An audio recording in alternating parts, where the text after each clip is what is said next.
Olá, meus amigos, tudo bem? Estamos aqui para a correção das questões de direito penal que foram cobradas pelo CESP no concurso da Cefaz Rio Grande do Sul, para o cargo de técnico. Para quem não me conhece ainda, meu nome é Renan Araújo, sou professor de Direito Penal e Direito Processual Penal, aqui do Estratégia Concursos, e é um prazer imenso estar aqui mais uma vez com todos vocês. Meus caros, como faço sempre, vou deixar na tela o meu e-mail, as redes sociais, e vamos então rapidamente para a correção das questões. Vamos lá.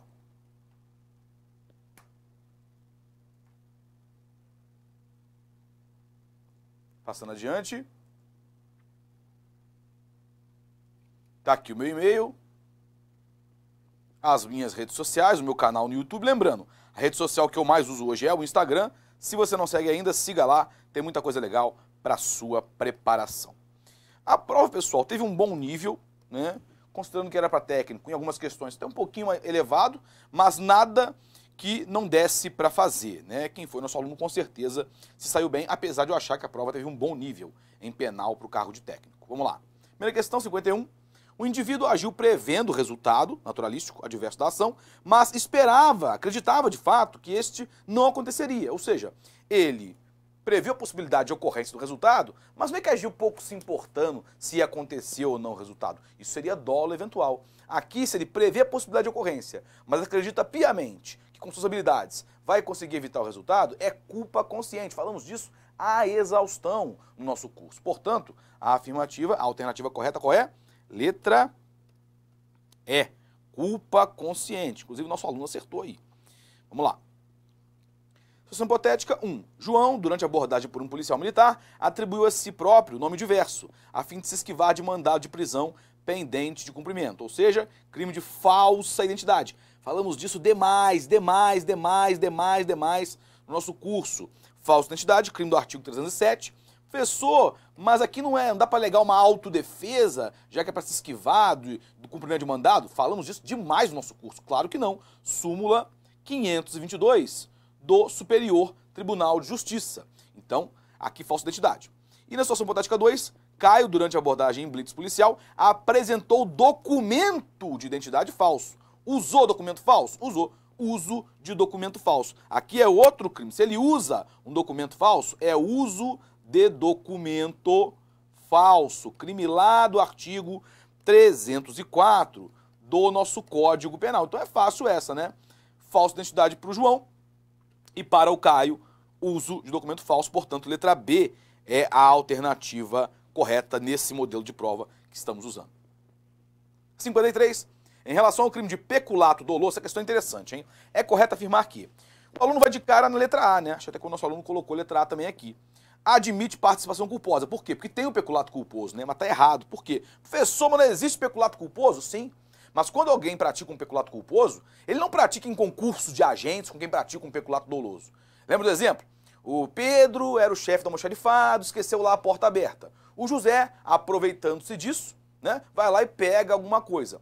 O José responde por peculato doloso. E o Pedro responde, de fato, por peculato culposo. Mas o Pedro não é partícipe do crime do José. Cada um responde de forma autônoma por sua conduta, até porque você não tem como ter participação culposa em crime doloso e participação dolosa em crime culposo. Cada um responde pelo seu crime de forma autônoma. Para que houvesse concurso de agentes, teria que haver vínculo subjetivo que pressupõe unidade de elemento subjetivo. Dolo, dolo, culpa, culpa. Não tem como ter participação culposa em crime doloso. O cara que deixou lá a porta aberta pratica peculato culposo, responde por esse crime, e o outro pratica lá o peculato doloso. Mas são crimes separados, não há concurso de agentes entre eles. Então tá errado isso. B. A punibilidade será extinta se o agente reparar o dano até o trânsito em julgado. Errado. Isso aqui é só para o culposo, não para o doloso. C. A transgressão constitui crime formal. Errado. É crime material, né? Tem que haver ali a efetiva apropriação daquele bem ou desvio, não é formal no peculato. D. Não admite participação de terceiros, estranhos ao serviço, está errado. Cansado de saber que cabe. Artigo 30 do Código Penal. Porque a condição de ser de funcionário público vai se estender ao comparsa. E letra E. Não engloba o peculato de uso, que é atípico no direito brasileiro. Está certo, apesar de letra E estar correta, portanto, apesar de ser bem discutível na doutrina, esse é um tema muito tormentoso, não é tão pacífico assim, mas vem prevalecendo o entendimento que o peculato de uso não é punível, ou seja, se a gente apenas usa o bem público, o serviço público, né, para fins particulares, o cara está lá no serviço público, aí de repente resolve usar o carro do serviço para ir pegar o filho na escola? É o peculato de uso. Não configura o desvio lá do artigo 312. Então, o peculato de uso não configura o crime de peculato do artigo 312 do Código Penal. O agente pode responder por improbidade administrativa, responder a um PAD, mas não configuraria o crime de peculato, porque o conceito de desvio não seria desviar apenas a finalidade, mas desviar efetivamente a propriedade daquele bem em benefício próprio ou de terceiro. Então, a doutrina majoritária vem entendendo que o peculato de uso é um fato atípico, tá? Isso, inclusive, no nosso material. Portanto, letra E é a alternativa correta. Vamos lá. Para efeitos penais, o conceito de funcionário público, abrange empregado de empresa prestadora de serviço público, ou seja, é contratada para execução de uma atividade típica da administração, contratada pelo poder público. Tá certo? Por quê? É o conceito de funcionário público por equiparação. Equipara-se a funcionário público para os efeitos penais aquele que exerce cargo, emprego ou função em entidade paraestatal, bem como aquele que trabalha para a empresa prestadora de serviço, contratada ou conveniada para a execução de atividade típica da administração. Se essa empresa privada ela é prestadora de serviço público, contratada pelo poder público, esse camarada que trabalha para ela é sim funcionário público para fins penais. Letra A é a correta, tá? A letra B está errada, não abrange quem exerce função pública de forma transitória. Claro que abrange, por exemplo, o mesário, jurado. C, não abrange aquele que exerce função pública de forma gratuita. Abrange, como eu disse, por exemplo, mesário, jurado. D, não abrange ocupante de cargo eletivo, claro que abrange. Letra E, engloba somente os empregados públicos regidos pela CLT. Arrego, né? Claro que não. Letra A, portanto, é a alternativa correta. 55. O crime de concussão, é um crime permanente. Errado. Não é um crime permanente. Não é um crime que se prolonga no tempo, que se protrai no tempo. Por exemplo, como o crime de sequestro, o crime de extorsão mediante sequestro. Não é, né? B, consuma-se somente com a obtenção da vantagem ilícita, pelo amor de Deus, ninguém pode marcar a letra B. Falamos disso à exaustão no curso, revisão também. A concussão é um crime formal, consuma-se com a prática da conduta, independentemente da ocorrência do resultado naturalístico. C, admite modalidade culposa, não tem. O único crime funcional do 312 a 326 que tem forma culposa, já falei várias vezes, é o peculato. D, admite tentativa, certo, admite. Professor, como assim? O crime não se consuma quando ele exige a vantagem? Como é que tem tentativa? Como é que pode ter? Imagine que o servidor público, ele simplesmente faça o seguinte, ele faça uma exigência de vantagem indevida a um particular por meio de carta. Não é muito comum, mas é possível. Mandou uma carta, dirigida a um particular, fazendo a exigência. Antes da carta chegar até o particular e de fato haver a concretização da exigência, ele receber aquela carta, ela é interceptada. É possível? Perfeitamente possível. Vai ter tentativa de concussão, não tem problema algum nisso. Portanto, a letra D é a alternativa correta. E letra E, que claro, está errada, é crime comum? Não, é um crime próprio, né? Exige do sujeito ativo uma condição específica. Portanto, a letra D é a alternativa correta. Considerando-se o conceito analítico de crime, exclui-se a conduta, não li aqui porque veio cortado no caderno que eu recebi, mas presumo que esteja escrito aqui conduta, né? Conduta, tá? Conduta. Exclui-se a conduta quando? A conduta é o primeiro elemento, né, do fato típico, que é o primeiro elemento do conceito analítico de crime. Vamos lá. Presente doença mental? Não. Ele vai excluir, pode excluir, a depender das circunstâncias, a culpabilidade. B. Presente coação física, resistível ou irresistível? Não. Se é resistível, não afasta a conduta. Só a coação física é irresistível. C. Presente embriaguez pré-ordenada? Errado, isso aqui não afasta nada. Letra D. Presente coação moral irresistível? Também nada. Que a coação moral afasta a culpabilidade. Letra E. Presentes casos fortuito e força maior? Claro. Se é um caso decorrente de caso fortuito ou força maior, o agente não agiu com dolo nem culpa. Se, pessoal, já falei com isso várias vezes no nosso curso. Quais são os elementos da conduta? A ação ou omissão, dolosa ou culposa. Agir ou não agir, ou seja, um fazer ou não fazer, com dolo ou culpa. Se é decorrente de caso fortuito, ele não teve culpa nem dolo nenhum, ou força maior, a mesma coisa, nós não temos elemento subjetivo. Logo, não temos conduta. Logo, não temos fato típico. Se é caso fortuito ou força maior, aconteceu, né, uma fatalidade, por exemplo, caso fortuito, ele teve culpa nenhuma? Ele teve conduta penalmente relevante? Não teve. Por quê? Não teve dolo nem culpa. Dolo e culpa são elementos indispensáveis da conduta. Você tem que ter pelo menos um ou outro, ou dolo ou culpa. Claro, não tem jeito. Não dá para ter uma conduta penalmente relevante sem dolo ou sem culpa. Não tem como. Então, se não tem, não tem conduta. Letra E, portanto, é a alternativa correta. 57. É causa de exclusão da culpabilidade. O erro de tipo. invencível? Claro que não, né? O erro de tipo invencível, ou seja, o erro de tipo inevitável, afasta o quê? O dolo e a culpa, logo afasta o fato típico. B. O agir sob violenta emoção? Não, emoção não afasta nada, não afasta a culpabilidade. Previsão expressa do nosso Código Penal, artigo 28, né? Ah, mas tá emocionado, vai chorar na cadeia, vai lá ver as pontes de Madison. Não afasta a culpabilidade. C. Embriaguez culposa também, não falamos disso demais no curso, pessoal. Vocês estão de prova. Isso aqui a gente falou demais, batemos demais nisso. D. O erro de proibição excusável, ou também chamado de desculpável ou inevitável, certo? Artigo 21 do Código Penal. Quem foi nosso aluno sabe, falamos disso demais, eu bato nessa tecla o tempo todo. Erro de proibição inevitável, ou desculpável, ou excusável, afasta a culpabilidade por ausência de potencial consciência da ilicitude. Letra E, embriaguez pré-ordenada, não afasta nada, ainda é uma agravante, né? Portanto, a letra D é a alternativa correta da questão 57. 58 agora, faltou aqui, cortou no que eu recebi. O único tipo de crime que admite tentativa é o... Pessoal, essa questão aqui, ela vai ter choradeira, já sei como é que funciona, né?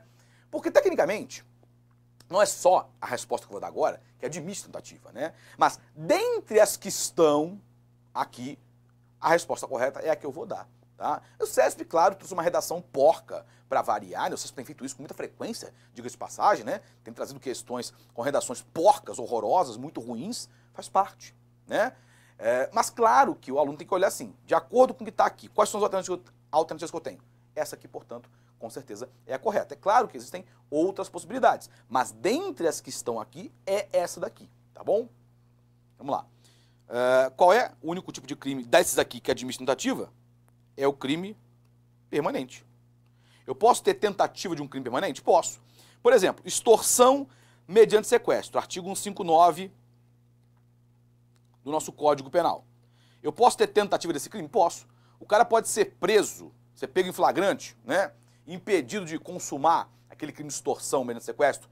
No momento em que ele ia sequestrar aquele empresário, aquela vítima, pode. Tentativa de extorsão mediante sequestro. Se descobre depois que ele ia sequestrar o cara para pedir resgate, tentativa de extorsão mediante sequestro. Zero problema.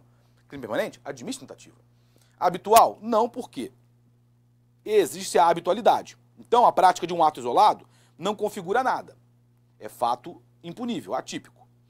E se ele pratica, para haver a prática do crime habitual, tem que haver uma reiteração em prática de atos dessa natureza. Então, a doutrina entende o seguinte, não dá para ter tentativa em crime habitual, porque ou ele, de fato, pratica uma série reiteradas de atos dessa natureza, como é o caso do curandeirismo, e o crime está consumado, ou ele não pratica essa série reiterada de atos, pratica um ato só isolado, ou dois atos isolados, e não tem fato punível. É atípico, então não daria para ter tentativa em crime habitual. B, culposo, não cabe tentativa, você não pode tentar algo que você nunca quis. No crime culposo, você dá causa a um resultado involuntário por imprudência, negligência ou imperícia. Se o resultado é involuntário, você nunca quis, como é que você pode tentar algo e não conseguir, mas tentar algo que você nunca quis? Não faz sentido, né? Já sei, vão falar, professor, e a culpa imprópria? Eu já falei isso em aula. Culpa imprópria é uma exceção, da exceção, da exceção, da exceção, da exceção. E já falei, inclusive, em aula, só vem se meter a falar de culpa imprópria na prova, você, se a questão de fato demonstrar que quer de você esse conhecimento. Se ela não falar nada, ela está querendo o quê? Regra geral, o crime culposo não admite tentativa. A questão da culpa imprópria, uma questão muito mais aprofundada, ela só deve ser trazida para responder a questão quando a questão expressamente assim deixar para você. Deixa claro que ela quer isso de você. Já falei isso em prova. É melhor ser feliz que ter razão. Ficar elucubrando, ficar procurando pelo em ovo, você vai se estrepar. Então a letra B aqui está errada. D, préter doloso, também está errado. Você não pode tentar algo que você não queria. No crime préter doloso, o resultado advém de culpa, então não tem como. Letra E, unissubsistente, errado, porque no crime unissubsistente você não pode fracionar o iter criminis. Logo, não tem como ter tentativa. Ou você simplesmente inicia a prática da conduta, inicia a execução e o crime está consumado, é um único ato, ou você não inicia a execução e o fato é impunível. Crime unissubsistente não dá. Portanto, letra C, falamos disso bastante no nosso curso também. 59. A respeito do estado de necessidade, assinale a opção correta. A. Considera-se em estado de necessidade aquele que ofende bens jurídicos terceiros, ainda que haja outro modo de evitar. Errado. A inevitabilidade da conduta é um dos pressupostos do estado de necessidade. B. Havendo mais de um agente, o estado de necessidade de um se estende aos demais. Claro, falamos disso bastante também no nosso curso. Por quê? O estado de necessidade, ele afasta o quê? A ilicitude da conduta. E nós temos aí, para explicar, por exemplo, o concurso de agentes, a teoria da acessoriedade limitada. Ou seja, um agente só vai responder, o partícipe, por exemplo, só responde pelo crime se a conduta principal, a conduta do autor, for ao menos um fato típico e ilícito. Se é um fato típico, mas não é ilícito, o partícipe não responde. Então imagine que eu, Renan, estou agindo em estado de necessidade, tá? Tá vindo um cachorro na minha direção, um ataque espontâneo de animal. Vou lá e quero dar uma paulada no cachorro, matar o desgraçado cachorro, para me livrar da mordida, né? Que vai pegar aquele minha jugular, vai me matar. Aí eu vejo o Pedro passando e falo, Pedro, me dá um pedaço de pau aí, cara. Ele, para me ajudar, me dá um pedaço de pau, eu regaço a cara do cachorro, né? Eu não respondo. Estado de necessidade. O Pedro responde? Claro que não, né? Então o meu estado de necessidade se estende a ele, evidentemente. Portanto, a letra B está correta.